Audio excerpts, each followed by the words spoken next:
Hello students, welcome back to physics class. Students, आज हम यहाँ पे बीएससी फर्स्ट सेम का पेपर 2 स्टार्ट करने जा रहे हैं। ठीक है, बीएससी फाइनल ईयर का भी मैंने पेपर 1 स्टार्ट किया हुआ है और फर्स्ट सेम का अभी फर्स्ट ईयर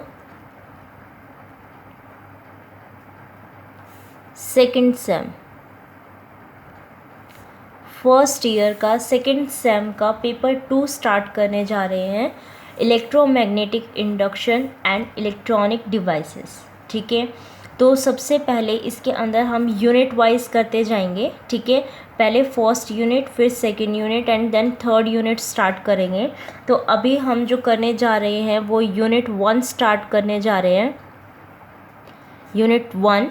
ठीक है, पहले इसके अंदर मैं आपको दिखा देती हूँ कि यूनिट 1 के अंदर हम करने क्या क्या वाले हैं। ठीक है, ताकि आप नोट्स बनाओ या जैसे भी करो। ठीक है, तो आपको पता होना चाहिए कि स्टार्टिंग के अंदर हमारे पास क्या सिलेबस है, और आज के डे में हम थोड़ा सा इसका इंट्रोडक्शन पढ़ेंगे, उसके बाद ही इसको स्टार्ट करेंगे। ठीक है, क्योंकि कोई भी पेपर हो, जब तक उस चीज़ के, उस यूनिट के बारे में, उस चैप्टर के बारे में थोड़ी सी नॉलेज ना हो जाए, तब तक हम उसको आगे कैसे कर सकते हैं, है ना।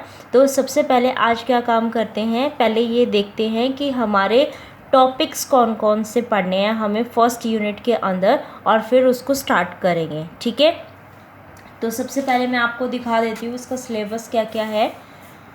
ये हमारा फर्स्ट यूनिट है। ठीक है, इसके अंदर क्या है आपका, इलेक्ट्रोमैग्नेटिक इंडक्शन के अंदर growth and decay of current in the circuit with capacitance resistance. सबको पता है इंडक्टेंस, कैपेसिटेंस, रेजिस्टेंस क्या होता है। ठीक है, तो अब हमें करंट का डिके एंड ग्रोथ, यानी कि पहले बढ़ रहा है फिर वो कम हो रहा है, किस तरीके से होता है, किस किस में पढ़ना है, कैपेसिटेंस में, और रेजिस्टेंस जब लगा हो तब पढ़ना है, रेजिस्टेंस इंडक्टेंस लगा हो उसके अंदर कैसा होएगा, ये कैपेसिटेंस इंडक्टेंस लगा हो तब करंट का ग्रोथ एंड डिके कैसे होगा, और कैपेसिटेंस रेजिस्टेंस एंड इंडक्टेंस तीनों अगर आ जाएं तो हमारा करंट का डिके या ग्रोथ कैसा होगा। ठीक है, एक तो ये चीज़ें पढ़नी है। सेकंड हमारे पास क्या है, अल्टरनेटिंग करंट सर्किट है। ठीक है, जिसके अंदर हमारे पास क्या क्या पढ़ना है, हमें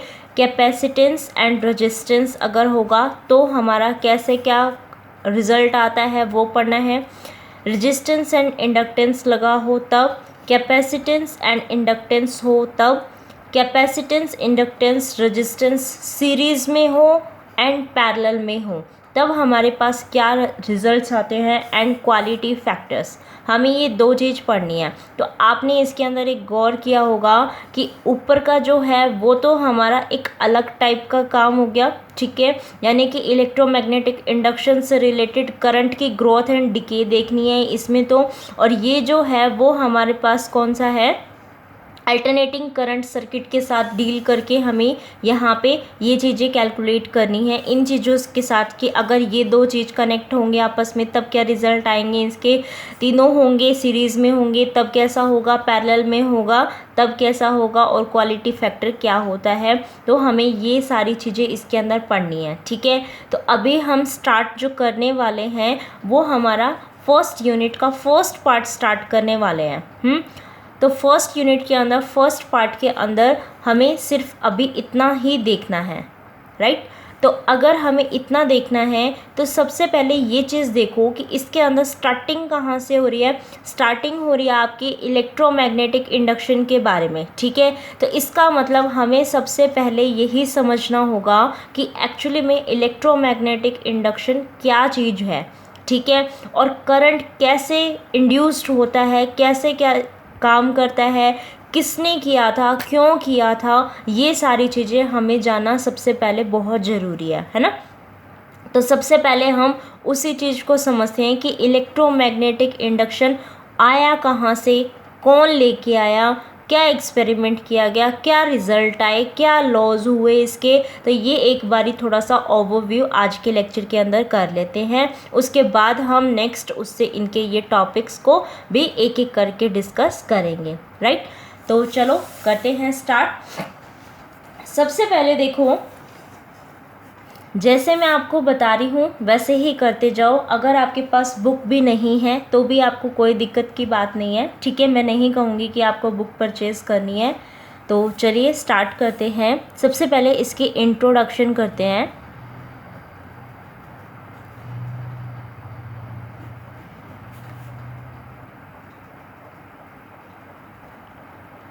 इंट्रोडक्शन के अंदर देखो बच्चे, सबसे पहले आए 1820 के अंदर ऑर्स्टेड, ठीक है। ऑर्स्टेड ने क्या किया, एक एक्सपेरिमेंट परफॉर्म किया था, ठीक है। उन्होंने ये कहा कि जब हम किसी भी सर्किट, जैसे कोई भी हमने सर्किट बनाया, किसी भी चीज़ को उसमें वो किया, तो या कोई भी हमने कंडक्टर लिया, ठीक है। तो अगर हम कोई कंडक्टर ले रहे हैं, उसमें अगर मैं इलेक्ट्रिक फील्ड पास कर रही हूँ, सपोज़ ये मेरे पास क्या है, मैं कंडक्टर है, कंडक्टर के अंदर मैं इलेक्ट्रिक फील्ड पास करवा रही हूँ, ठीक है। तो ये कहता है कि इलेक्ट्रिक फील्ड पास होने की वजह से यहाँ पे क्या हो जाता है, मैग्नेटिक फील्ड प्रोड्यूस होना स्टार्ट हो जाता है। इसका मतलब 1820 में ऑर्स्टेड ने क्या कहा, एक एक्सपेरिमेंट परफॉर्म किया गया था, एक्सपेरिमेंटली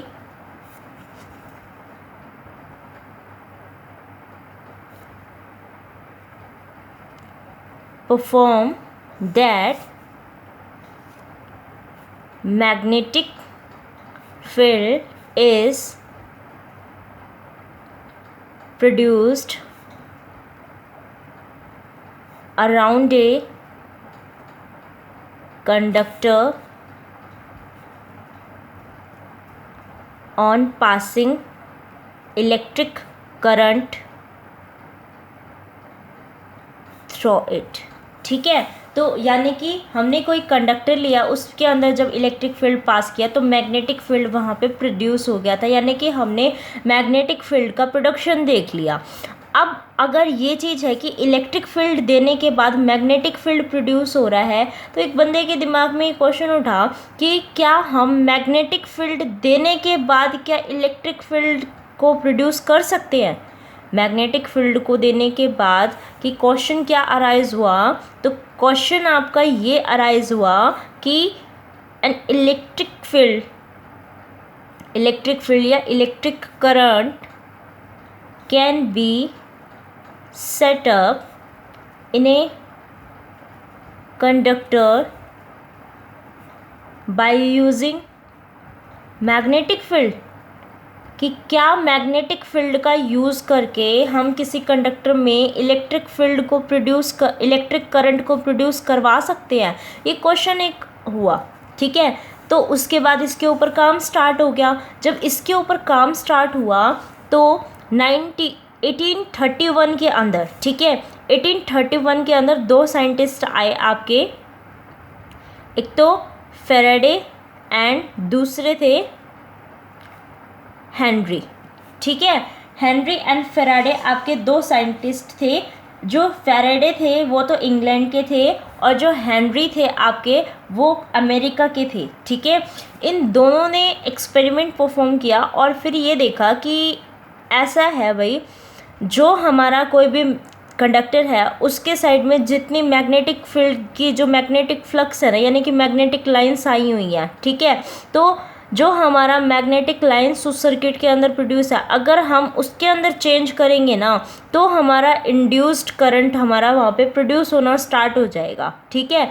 क्या बोला, इन दोनों ने ये प्रूव किया, proved that an induced EMF is produced in a circuit when magnetic flux linked with that circuit changes। यानी कि जिस सर्किट जो कंडक्टर आपने लिया हुआ है, जो सर्किट अगर लिया हुआ है उसके अंदर magnetic flux, number of lines उसके अंदर कितनी है मैग्नेटिक फील्ड की, मतलब ये होता है तो जितनी नंबर ऑफ लाइंस आपकी है उसके अंदर जो आपके चेंजेस आएंगी, ठीक है, उसकी वजह से क्या होगा, इंड्यूस्ड ईएमएफ वहाँ पे प्रोड्यूस होगा, ठीक है। और इसी फिनोमिना को हमने क्या नाम दे दिया, electromagnetic induction. And this phenomenon is known as EMI, that is electromagnetic induction, ठीक है, इलेक्ट्रोमैग्नेटिक इंडक्शन। क्लियर है, इतना सभी को क्लियर है। अब उसके बाद क्या हुआ, उसके बाद हमारा जो फेराडे ने या जो हेनरी थे, पहले फेराडे का एक एग्जाम्पल ले लेते हैं क्योंकि इन्होंने क्या किया, फिर बाद में फेराडे लॉ भी आया था, ठीक है। तो उसी के बेस पे हम क्या करते हैं, एक एक्सपेरिमेंट को डिस्कस कर लेते हैं, ठीक है। एक एक्सपेरिमेंट जो हम डिस्कस करने जा रहे हैं यहाँ पे, उससे हमें आइडिया सा हो जाएगा कि भाई क्या उन्होंने किया था और किस बेस पे उनका जो लॉ है वो हमारा आ गया है, ठीक है। तो यही चीज़ हम यहाँ पे पढ़ेंगे। तो सबसे पहले क्या करते हैं, फेराडे का एक्सपेरिमेंट देखते हैं।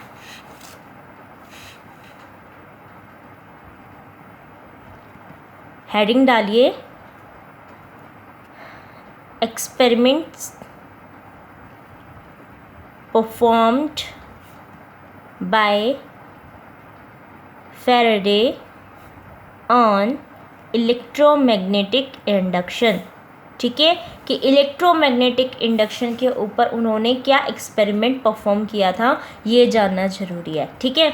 तो इसके लिए क्या करते हैं बेटा, एक बार इसको समझ लेते हैं, उसके बाद इसको लिखते जाएंगे, ठीक है। तो एक बार देख लेते हैं कि इसमें क्या किया इन्होंने, पहले उसको समझ लेते हैं, उसके बाद उसको नोट डाउन करते जाएंगे, ठीक है। ये यहाँ पे छोटी बैटरी, फिर बड़ी, फिर छोटी करके इस तरीके से है, ठीक है। और यहाँ पे ये है, और यहाँ पे हमने ये कॉइल लगा दी, यहाँ पे हमने सेकेंडरी कॉइल लगा दी, और यहाँ पे हम कर देते हैं गैल्वेनोमीटर को लगा देते हैं। तो बेटा इसमें क्या किया हमने, देखो एक प्राइमरी कॉइल ले रखी है, एक सेकेंडरी कॉइल ले रखी है, ये हमारी बैटरी हो गई और ये हमारी की हो गई, ठीक है। तो अब इसके अंदर क्या काम कर रहे हैं हम, सबसे पहले क्या काम करेंगे, अच्छा आपने है ना लेंस लॉ पढ़ा होगा, ठीक है, सभी ने पढ़ रखा होगा, क्या, लेंस लॉ, ठीक है। तो लेंस लॉ के अंदर क्या बोला था, आपको किसी को पता है, अगर किसी को पता हो तो बता दीजिए। लेंस लॉ अगर किसी को पता है तो बता दीजिए, नहीं पता है तो मैं बता देती हूँ। लेंस लॉ ने ये कहा था कि इसके अंदर जो भी करंट हमारा इसके द्वारा जो प्रोड्यूस होगा, यानी कि किसी एक के अंदर करके तो दूसरे में जो इंड्यूस्ड प्रोड्यूस होगा वो हमेशा इस जो करंट उसको प्रोड्यूस करेगा ना उसके डायरेक्शन के हमेशा अपोजिट रहेगा, ठीक है। तो यही इसके अंदर भी पता चला था, ठीक है। तो इस बात को ध्यान में रखना क्योंकि इसका यूज़ होगा, Lenz law, LENZ apostrophes S law, ठीक है, लेंस लॉ। तो लेंस लॉ ने क्या कहा था, लेंस लॉ का मैंने आपको बता दिया। अब इसके बारे में डिस्कस करते हैं, ठीक है, फिर उसको लिख लेंगे हम। देखो अब इसके अंदर ये बैटरी है, ठीक है, ये की है हमारी, ठीक है। इस की से कौन कनेक्ट है बेटा, ये हमारा प्राइमरी कॉइल कनेक्ट है, ठीक है। और ये प्राइमरी कॉइल के साथ कौन है अपना, मतलब कनेक्ट वैसे नहीं कर रखा, ठीक है, अलग से यहाँ पे हमने इसके नेबरहुड में रखा हुआ है सेकेंडरी कॉइल, जिसके साथ क्या है, गैल्वेनोमीटर। क्यों, क्योंकि अगर इसमें कुछ चेंजेस आते हैं तो वो हम गैल्वेनोमीटर से देख लेंगे, ठीक है। अब देखो अगर हम इस की को प्रेस कर देते हैं, यानी कि सर्किट को कंप्लीट कर देंगे, अगर हमारी की प्रेस हो जाती है तो हमारे यहाँ पे ये सर्किट कंप्लीट हो गया, तो कुछ करंट प्रोड्यूस होएगा, मैग्नेटिक फील्ड होएगा, और ये हमारा कहाँ दिखेगा, हमारा इस सेकेंडरी कॉइल के अंदर दिखेगा। ठीक है। और सेकेंडरी कॉइल से क्योंकि हमारे पास ये क्या कनेक्ट था, गैल्वेनोमीटर, तो इसके अंदर क्या हो जाएगी, कुछ डिफ्लेक्शन प्रोड्यूस हो जाएगी, ठीक है। अब इस डिफ्लेक्शन से ही तो हमें पता चला कि हाँ इसके अंदर कुछ ना कुछ चेंज हुआ है, ठीक है। अब जो इसके अंदर चेंज हुआ है, इसकी जो करंट की डायरेक्शन होगी वो हमेशा क्या होगी, जो इसको प्रोड्यूस कर रहा है उसके अपोजिट होगी। इन्होंने बोला था ना लेंस लॉ ने कि ये जो इससे जो ये प्रोड्यूस होकर इसमें आएगा उसकी डायरेक्शन हमेशा जो उस चीज़ उसको प्रोड्यूस करेगी, यानी कि उसका जो वो था पेरेंट्स था उसके डायरेक्शन से हमेशा क्या होगी, अपोजिट होगी। तो इसका मतलब क्या हुआ कि इसकी जो डायरेक्शन हुई वो इससे अपोजिट हो गई। अब क्या काम किया, अब मैंने ये कह दिया कि ये तो चलो हो गया, ठीक है। उसके बाद मैंने क्या किया, इसको अनप्रेस कर दिया, यानी कि इसको मैंने ऊपर कर दिया, ठीक है, इसको उठा दिया। अब अगर उठा दिया मैंने तो क्या हुआ बताओ, अगर इसको उठा दिया मैंने तो क्या हुआ, तो ये होगा कि जो हमारा सेकेंडरी कॉइल है उसके अंदर तो, क्योंकि अभी तक तो ये जो हमारा था यहाँ पे कुछ ना कुछ मैग्नेटिक फील्ड लाइंस हैं, जैसे उसको हटाया उन मैग्नेटिक फील्ड लाइंस में फिर चेंजेस आएंगे, तो यानी कि कुछ ना कुछ मैंडेटरी करंट इसके अंदर रहा, मोमेंटरी करंट, ठीक है। अगर वो रहा इसके अंदर तो यानी कि इसके अंदर फिर कुछ ना कुछ डिफ्लेक्शन ही रहेगी, ठीक है। अब जो करंट की डायरेक्शन होगी वो हमारे पास क्या होगी, जैसी हमारी पहले वाली थी ना, क्योंकि अब वो उसको भी अपोज करेगा, वो चला गया उसको जाने को भी अपोज करेगा वो, ठीक है। तो इसीलिए अब उसकी डायरेक्शन वो अगर अपोजिट में होगी, अब ये उसके अपोजिट की अपोजिट रहेगी, यानी कि अब पहले वो सीधी उसमें थी, ये अपोजिट में थी, फिर वो अपोजिट होगी तो ये इसकी पहले वाले की कंडीशन में हो गई, ठीक है। तो यानी कि अब ये उसी डायरेक्शन में हो गया जैसा हमारा पहले प्राइमरी करंट की डायरेक्शन थी, ठीक है। तो इतना समझ में आ गया। तो इसका मतलब कोई भी केसेस ले लो आपके, जब आप उसको प्रेस कर रहे हो अनप्रेस कर रहे हो, दोनों के अंदर ही क्या हो रहा है, आपका यहाँ पे इंड्यूस्ड करंट प्रोड्यूस हो रहा है, ठीक है। इतना समझ में आया। चलिए इसको नोट डाउन कर लेते हैं, आप करें नोट डाउन, चलिए लिखिए, consider the arrangement in which primary coil P is connected with battery B and key K, and secondary coil S is connected with galvanometer G, ठीक है। हमने इससे कनेक्ट कर रखा था, वही सारी चीज़ें लिखी हैं। अब क्या हुआ, फर्स्ट केस देखो, इसके अंदर पहले केस के अंदर क्या किया था, की को प्रेस किया था, व्हेन की K is pressed then there is a deflection। जब हमने इसको प्रेस कर दिया तो इसमें करंट पूरा फ्लो हो गया, करंट फ्लो हो गया तो इसकी वजह से सेकेंडरी कॉइल के अंदर गैल्वेनोमीटर जो कनेक्ट था उसके अंदर डिफ्लेक्शन स्टार्ट हो गई थी, क्योंकि इसमें भी कुछ ना कुछ मैग्नेटिक फील्ड इंड्यूस्ड होना स्टार्ट हो गया था, ठीक है। इंडक्शन करंट भी इसके अंदर वो हो गया था, इसीलिए ये डिफ्लेक्शन शो करती है। Galvanometer, there is a deflection in galvanometer, but it is opposite to the current direction in case of primary, कि जो प्राइमरी करंट था उसकी अगर उससे कंपेयर करें उसके करंट से, तो इसकी जो डायरेक्शन होगी वो कैसी रहेगी, अपोजिट रहेगी, ठीक है। सेकंड के अंदर क्या आया, व्हेन जब आपका हम ये क्या कर रहे हैं, इसको अनप्रेस कर रहे हैं, ठीक है। तो इसको भी तो लिखेंगे, when primary current is broken by, क्या लिखोगे यहाँ पे, अनप्रेस से लिख दूँ, पहले प्रेस की थी अब अनप्रेस्ड की, के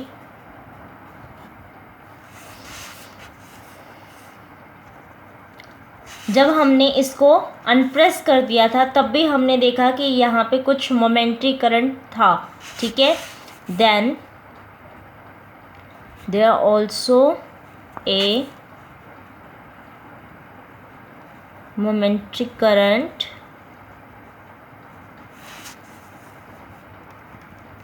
in secondary coil, ठीक है। लेकिन इस टाइम पे जो हमारी डायरेक्शन है करंट की वो हमारी जैसे पहले थी प्राइमरी करंट की उसके जैसी है, ठीक है। But this time direction is same as the primary current, okay. तो इस टाइम पे ये हमारी प्राइमरी करंट की डायरेक्शन के जैसी थी, ठीक है। सो और दोनों ही केसेस के अंदर हमारा क्या हुआ था बताओ, इंड्यूस्ड करंट प्रोड्यूस्ड हुआ था। सो इन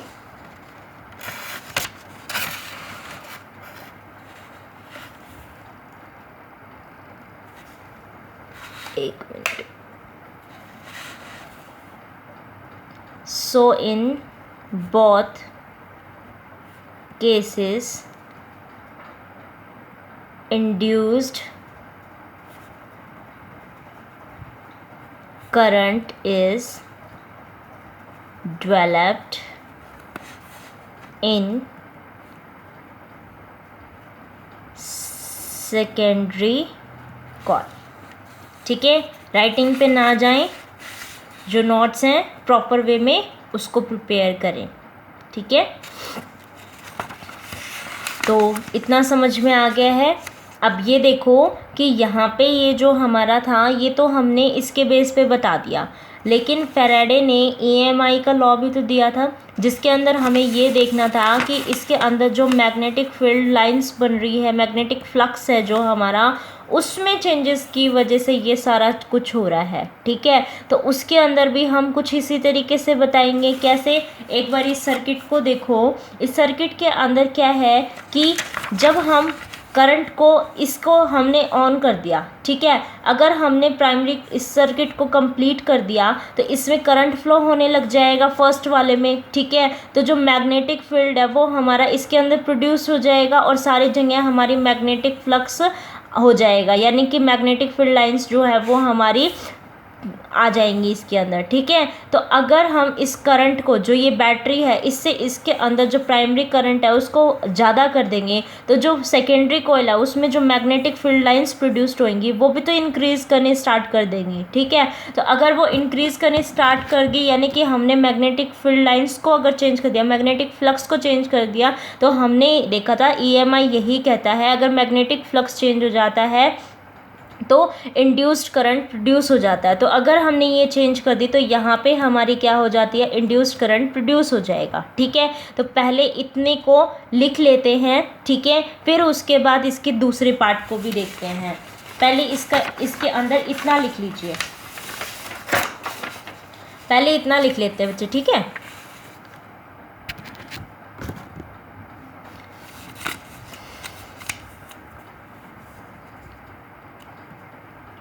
When circuit having primary coil is completed, then current flows in it, ठीक है। जब वो सर्किट कंप्लीट हो जाता है तो करंट उसमें प्रोड्यूस हो जाता है and magnetic field is produced in secondary coil, ठीक है। and magnetic lines of induction spreads out, यानी कि वहाँ पे सारी जगह मैग्नेटिक लाइंस जो हैं वो स्टार्ट हो जाती हैं, ठीक है। और जब हम करंट को, इसके अंदर करंट को क्या कर रहे हैं, प्रोड्यूस कर रहे, मतलब ग्रो करवा रहे थे, ठीक है। तो करंट ग्रो करने के साथ साथ क्या कर रहा था, यहाँ पे नंबर ऑफ मैग्नेटिक लाइंस भी क्या हो जाती हैं, इसके अंदर सेकेंडरी कॉइल्स के अंदर इंक्रीज करनी स्टार्ट कर देती है। तो हमें वो भी लिखना है, ठीक है। वैन, ये मैं इसलिए लिखवा रही हूँ बच्चे क्योंकि आप जो नोट्स बना रहे हो उसके अंदर सारा आपको पता होना चाहिए कि हम ये पढ़ रहे हैं तो इसका मेन मोटिव क्या है, ठीक है। एग्ज़ाम में तो सिलेबस से रिलेटेड आएगा, लेकिन ये थोड़ा सा हमें एक्स्ट्रा पता होना चाहिए, इसकी नॉलेज ज़रूरी है, ठीक है। तो when current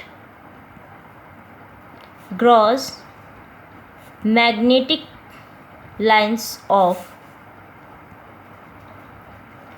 induction in secondary coil also increases and induced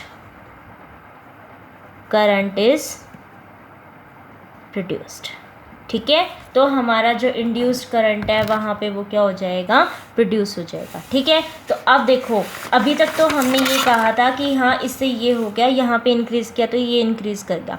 अब मैं ये कह रही हूँ कि अगर मैं इसको यहाँ रोक दूँ तो ये जो हमारा प्राइमरी करंट है उसको कांस्टेंट कर दूँ, उसको इंक्रीज़ ना करती जाऊँ, ठीक है। अगर मैं इसको कर दूँगी तो जो मैग्नेटिक फील्ड लाइंस आपकी सेकेंडरी कॉइल के अंदर प्रोड्यूस हो रही है तो वो भी क्या रह जाएंगी, कांस्टेंट। तो मैग्नेटिक फील्ड लाइंस यानी कि मैग्नेटिक फ्लक्स में चेंज होगा तो ही इंड्यूस्ड ईएमएफ प्रोड्यूस होगा। तो अब मैंने कैसे कर दी, कांस्टेंट, तो इसका मतलब वहाँ पे कुछ भी प्रोड्यूस नहीं होगा, ठीक है। अब इसको लिखेंगे कि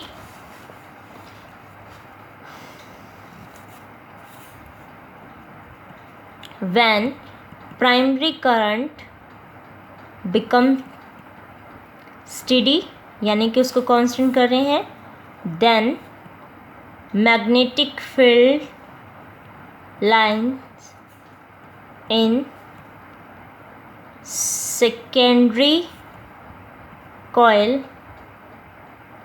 also become constant, वो भी क्या हो गया, कांस्टेंट हो गई। So no EMF is produced, तो वहाँ कुछ नहीं प्रोड्यूस होएगा बच्चे, ठीक है। तीसरा केस क्या है, अभी तक तो मैंने ये जोड़ा हुआ था सर्किट, ठीक है, करंट प्रोड्यूस हो रहा था, ठीक है, कोई दिक्कत नहीं। फिर मैंने इसको कांस्टेंट कर दिया, ये भी कांस्टेंट हो गया, कुछ नहीं आया, ठीक है, ये भी केस हो गया। अब मैं ये कह दूँ कि मैं इसकी को हटा दूँ, सर्किट को तोड़ दूँ, सर्किट अगर मैंने तोड़ दिया तो करंट तो जीरो हो गया, करंट एकदम जीरो हो गया तो बेटा ये देखो मैग्नेटिक फील्ड लाइंस भी तो जीरो होंगी, तो फ्लो जो है वो मैक्सिमम टू लोअर तक तो जाएगा ना। तो जब तक वो जाता रहेगा, जब तक इसकी मैग्नेटिक फील्ड लाइंस में चेंज आती रहेंगी, तो चेंज ही क्या करेगा, उसके अंदर दोबारा से क्या करेगा, इंड्यूस्ड ईएमएफ को प्रोड्यूस करेगा, यानी कि इंड्यूस्ड करंट को प्रोड्यूस करेगा, ठीक है। तो इसका मतलब क्या हुआ, जब सर्किट ब्लॉक हो रहा है तो भी उसके अंदर क्या हो रहा है, इंड्यूस्ड करंट प्रोड्यूस होगा, ठीक है। तो इसको लिख लीजिए, ये लिखवा देती हूँ मैं आपको कि when primary current is broken then primary current नहीं, इसको सर्किट बोल देना बेटा, ठीक है। जब सर्किट हम ब्रोक कर रहे हैं तो प्राइमरी करंट जो है वो फॉल्स टू ज़ीरो, वो ज़ीरो तक आ जाएगा, and number of magnetic line of induction in secondary coil is reduced to zero. अब वो रिड्यूस तो हो गया लेकिन चेंज भी तो आया है, ठीक है। So magnetic flux linked with secondary coil is changed, क्योंकि वो मैक्सिमम जितना उसका पहुंच गया था करंट, मैक्सिमम जितनी मैग्नेटिक फील्ड मैक्सिमम लेवल तक पहुंच गई, उसके बाद वो ज़ीरो तक आ रही हैं, तो चेंज होती जा रही हैं। जब तक वो चेंज होती जाएंगी उसके अंदर इंड्यूस्ड करंट प्रोड्यूस होता रहेगा, ठीक है। क्योंकि मेन यही है कि जब मैग्नेटिक फ्लक्स चेंज होएगा, जब चेंज होएगा तब उसके अंदर इंड्यूस्ड करंट प्रोड्यूस होगा, ठीक है। Hence and induced current is setup in it, ठीक है। तो यहाँ पे इंड्यूस्ड करंट क्या हो गया बेटा, हमारा प्रोड्यूस हो गया, ठीक है। ये तो था क्या आपका ईएमआई के हिसाब से भी आपको पूरा का पूरा उसका एग्जाम्पल, और सिंपल उसमें क्या हो रहा था जब हम सिंपली देख रहे थे वो भी हमें समझ में आ गया, ठीक है। अब चलते हैं फैराडेज लॉज ऑन ईएमआई, कि फैराडे ने क्या लॉ दिए थे। फैराडेज लॉ ऑन ईएमआई, ठीक है। कुछ ज़्यादा लॉज नहीं दिए, जो हमने अभी पढ़ा है ना वही दिए हैं। मैं लिखती हूँ, आपको समझ में आ जाएंगे, देखना लिखने के साथ ही, आप लिखना और लिखते के साथ समझ में आ जाएगा। whenever magnetic flux linked with the circuit changes, an induced EMF is produced in it, ठीक है। यही तो बताया था, है ना, कि मैग्नेटिक फ्लक्स जो इसके साथ लिंक था, अगर उसमें चेंज आ जाएंगे तो इंड्यूस्ड ईएमएफ प्रोड्यूस हो जाएगा, ठीक है। और ये तब तक रहेगा जब तक इसके अंदर क्या रहेंगे, चेंज आते रहेंगे, ठीक है। मैग्नेटिक फ्लक्स के अंदर जब तक चेंज आते रहेंगे तब तक ये रहेगा, ठीक है। And induced EMF lasts so long as, यानी कि जब तक आता ही प्रोड्यूस ही होता रहेगा वो, जब तक, कब तक, जब तक हमारे चेंज होते रहेंगे इन द फ्लक्स कॉन्टिन्यूस, जब तक हमारे फ्लक्स में चेंज आते रहेंगे ये होता रहेगा, ठीक है। सेकेंड लॉ भी लिख लीजिए बच्चे। सेकेंड लॉ ये कहता है कि जो हमारा मैग्नीट्यूड है इलेक्ट्रिक, जो हमारा मैग्नीट्यूड है इंड्यूस्ड ईएमएफ का, ठीक है, वो हमारा डायरेक्टली प्रोपोर्शनल होता है rate of change of magnetic flux का, ठीक है। यानी कि मैग्नेटिक फ्लक्स का टाइम के साथ जितना चेंज आता रहेगा वो हमारे मैग्नीट्यूड ऑफ इंड्यूस्ड ईएमएफ के, यानी कि ये करते रहो ये आता जाएगा, ठीक है। तो क्या लिखेंगे कि मैग्नीट्यूड ऑफ, ये मैग्नीट्यूड है, magnitude of induced EMF is directly proportional to